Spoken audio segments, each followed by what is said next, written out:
Құрметті студенттер, оқытушылар және зерттеушілер. Бүгінгі дәрісімізде біз микроәлемнің құпияларын ашатын кванттық теорияның негізгі қағидаларын қарастырамыз. Біз сутегі атомының құрылымынан бастап, молекулалардың қалай түзілетінін, Шредингер теңдеуінің маңыздылығын және бөлшектердің екі негізгі түрі, бозондар мен фермиондардың статистикалық миф. Бұл тақырыптар физиканың іргелі түсініктерін қалыптастырып, заманауи технологиялардың дамуына негіз болды. Біздің мақсатымыз осы күрделі ұғымдарды түсінікті әрі жүйелі түрде жеткізу. Ксекс ғасырдың соңында классикалық физика атомдардың тұрақтылығы мен олардың спектрлерін түсіндіруде қиындықтарға тап болды. Бұл жағдай кванттық теорияның пайда болуына себеп болды. Кванттық теория энергия деңгейлерінің дискреттілігі, бөлшектердің толқындық қасиеттері және қозғалыстың ықтималдық сипаттамасы сияқты жаңа ұғымдарды енгізді. Ол атомдар мен молекулалардың мінез құлқын дәл сипаттап қана қоймай, лазерлер, транзисторлар және ядролық энергия сияқты көптеген заманауи технологиялардың негізін қалады.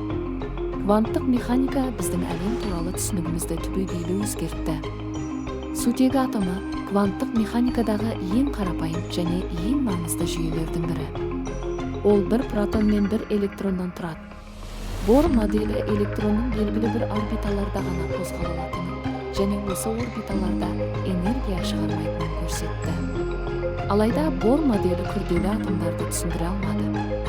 Шредингер теңдеуі сутегі атомының құрылымын дәлірек сипаттап, электронның орналасу ықтималдығын және оның энергия деңгейлерін анықтауға мүмкіндік берді. Бұл теңдеу кванттық химияның негізі болып табылады. Шредингер теңдеуі кванттық механиканың іргелі теңдеулерінің бірі болып табылады. Ол бөлшектердің толқындық функциясының уақыт пен кеңістікте қалай өзгеретінін сипаттайды. Теңдеудегі пси толқындық функциясы электронның белгілі бір аймақта болу ықтималдығын анықтайды. Бұл теңдеуді шешу арқылы біз атомдар мен молекулалардағы электрондардың мүмкін болатын энергия деңгейлерін және олардың кеңістіктегі таралуын таба аламыз. Шредингер теңдеуінің шешімдері энергияның квантталған, яғни дискретті мәндерге ие екенін көрсетеді. Шредингер теңдеуіне сәйкес электрондар атом ядросының айналасында нақты орбиталарда емес, ықтималдық бұлты түрінде орналасады. Бұл электрон бұлты электронның кеңістіктің қай жерінде болу ықтималдығы жоғары екенін көрсетеді. Электронның күйін сипаттау үшін 4 кванттық сан қолданылады. Негізгі кванттық сан, энергия деңгейі, орбитальдық кванттық сан, электронның ішкі айналуын сипаттайды. Сутегі тәріздес атомдар бұл бір ғана электроны бар жүйелер, мысалы гелий ионы, литий ионы, La2 және бериллий ионы 3. Бұл атомдар сутегі атомына ұқсас, бірақ олардың ядролық заряд үлкенірек болады.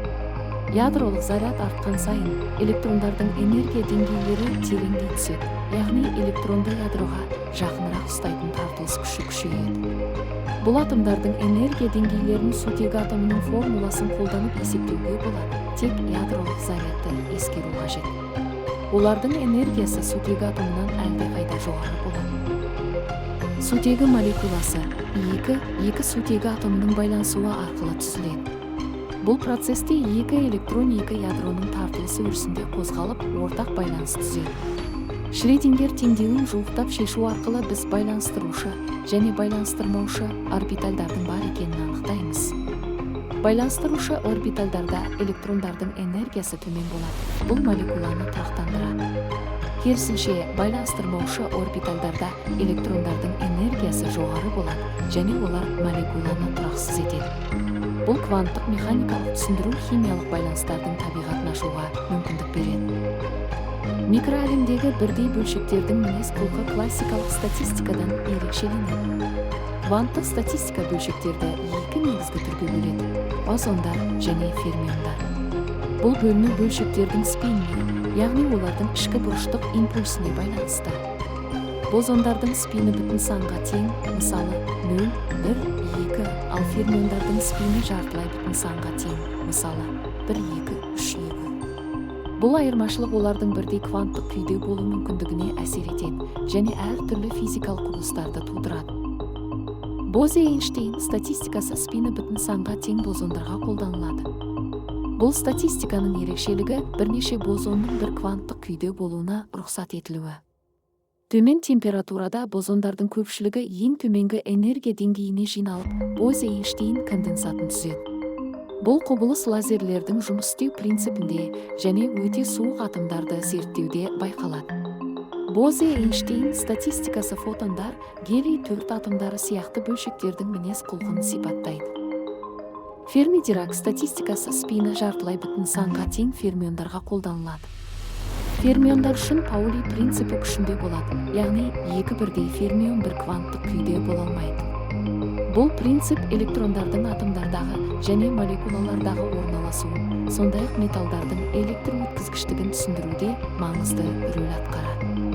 Ферми-Дирак моделі жұлдыздардың ішіндегі қысымды және электрондық газдың қасиеттерін есептеуге мүмкіндік береді. Электрондар, протондар және нейтрондар фермиондарға жатады. Енді осы екі статистиканы салыстырып көрейік. Бозе-Эйнштейн статистикасы бозондарға, яғни спині бүтін бөлшектерге қолданылады. Олар бір күйде бірнешеуі бола алады. Мысал ретінде фотондар мен гелий-4 атомдарын айтуға болады. Қолданылуы лазерлер мен Бозе-Эйнштейн конденсаты. Ал Ферми-Дирак статистикасы фермиондарға, яғни спині жартылай бүтін бөлшектерге арналған. Олар Паули принципіне сәйкес бір күйде бола алмайды. Электрондар мен протондар фермиондарға мысал. Бұл статистика металдардың өткізгіштігін және нейтрондық жұлдыздардың қасиеттерін түсіндіреді. Бүгінгі дәрісімізде біз кванттық теорияның негізгі ұғымдарын, сутегі атомы мен молекуласының құрылымын, Шредингер теңдеуінің маңыздылығын және кванттық статистиканың екі негізгі түрін, Бозе-Эйнштейн мен Ферми-Дирак статистикасын қарастырдық. Бұл білімдер физиканың, химияның және материалтанудың көптеген салаларында іргелі болып табылады. Осы күрделі, бірақ қызықты тақырыптарды түсіну сіздердің ғылыми дүниетанымыңызды кеңейтеді деп үміттенемін. Назарларыңызға рахмет. Сұрақтарыңыз болса қойыңыздар.